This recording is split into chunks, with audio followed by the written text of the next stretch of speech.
বেশ কিছুদিন ধরেই বাসায় শুধু সবজি রান্না করছি আর সবজিতে যা যা হাতের কাছে থাকছে তা সব দিয়ে দিচ্ছি। যেমন আজকে এখানে ছিল লাউ, পেঁপে, বরবটি এবং গাজর।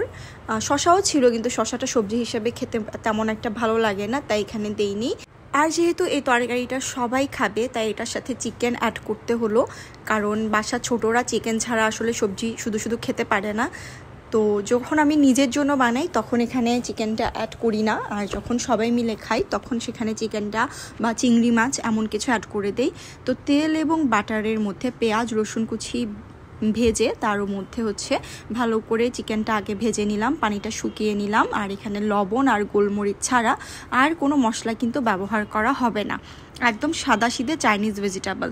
অন্য একটা পাত্রে আমি 2 চামচ কর্নফ্লাওয়ার একটু পানিতে গুলিয়ে রেখেছিলাম, কারণ আসলে কর্নফ্লাওয়ার ছাড়া চাইনিজ ভেজিটেবলের ওই থিকনেসটা আসে না। হেলদি হয় কিন্তু মজাটা তেমন লাগে না। তো চিকেনটা যখন এরকম একটু ভাজা ভাজা হয়ে এসেছে তখন এর মধ্যে সবগুলো সবজি একসাথে দিয়ে দিলাম। আর সবজি রান্নাতে কখনো ঢাকনা দিতে নেই, তাহলে সবজির যে ন্যাচারাল কালারটা সেটা খুব বেশি নষ্ট হয়ে যায়। তো এভাবে ওপেন রেখেই সবজিটা ভালো করে তেলের সাথে এবং পেঁয়াজ রসুনের সাথে একটু নেড়েছে ওপর থেকে একটু বেশি করে কাঁচামরিচ দিয়ে দিলাম।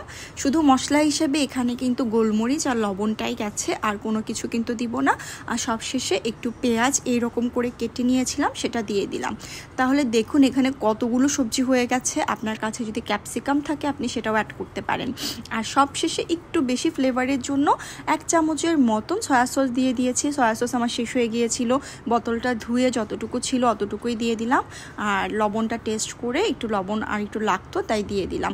যখন একদম 80% সবজিটা সেদ্ধ হয়ে গেছে তখন এর মধ্যে পানি দিয়ে দিলাম।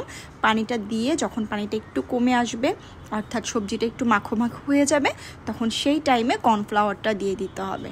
আর কর্নফ্লাওয়ার দেওয়ার পর 5 থেকে 6 মিনিট একটু নেড়ে চেড়ে নামিয়ে ফেললেই কিন্তু চাইনিজ ভেজিটেবল হয়ে যাবে। এটা খেতে যতটা সুস্বাদু তেমনি কিন্তু অনেক বেশি হেলদি। আপনারা অবশ্যই বাসায় ট্রাই করবেন।